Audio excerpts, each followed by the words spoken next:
নমস্কার বন্ধুরা, আমার চ্যানেলে আপনাদের স্বাগত। তো আমি আজকে কথা বলবো লবণ দিয়ে কি মাছ সুস্থ হয়।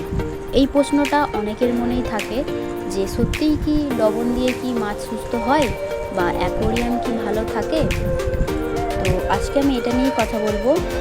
হ্যাঁ, লবণ দিয়ে মাছ সুস্থ হয়, তবে সেটা সব মাছের ক্ষেত্রে হয় না। তো আজকে আমি এটা নিয়ে কথা বলবো, আপনারা একটু মন দিয়ে শুনবেন। হ্যাঁ হয়, তবে নির্দিষ্ট মাত্রায় লবণ ব্যবহার করলে অ্যাকোয়ারিয়ামের মাছের কিছু সাধারণ রোগ দূর হয় এবং মাছ সুস্থ হতে সাহায্য পায়। তবে সেটা রান্না করার লবণ ব্যবহারে করা যাবে না, মানে রান্না করার যে লবণ হয় সেটা একদমই না।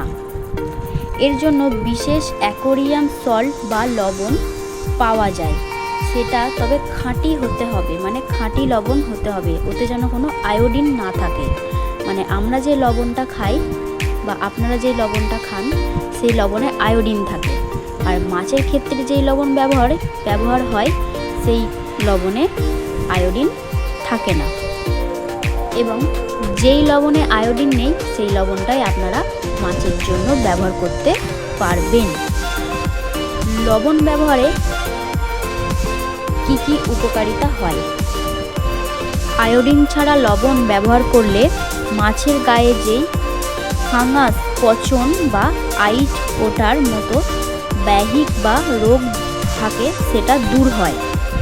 লবণ এই কাজে খুব ভালোভাবে ব্যবহার হয়। এটি মাছের ত্বকে পিছল স্লাইমার কোট তৈরি বাড়ায়, যা ক্ষতিকর জীবাণু থেকে মাছকে রক্ষা করে।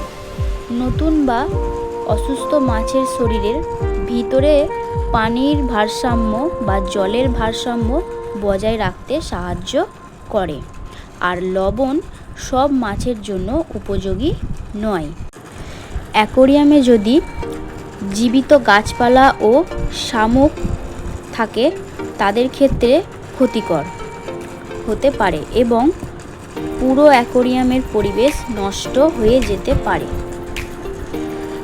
এবার আমি যে কথাগুলো বললাম আপনারা যদি বুঝতে না পারেন তাহলে আমাকে কমেন্টে জানাবেন, আমি অবশ্যই আরেকবার ভালোভাবে বুঝিয়ে দেব। তো তার মানে এখানে আপনারা যে নুনটা খান বা আমরা যে নুনটা খাই সেই নুনটা এখানে ব্যবহার হয় না। অ্যাকোয়ারিয়ামের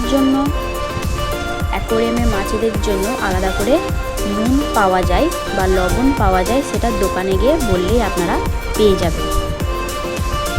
লবণ কিন্তু সব মাছের ক্ষেত্রে ঠিক নয়।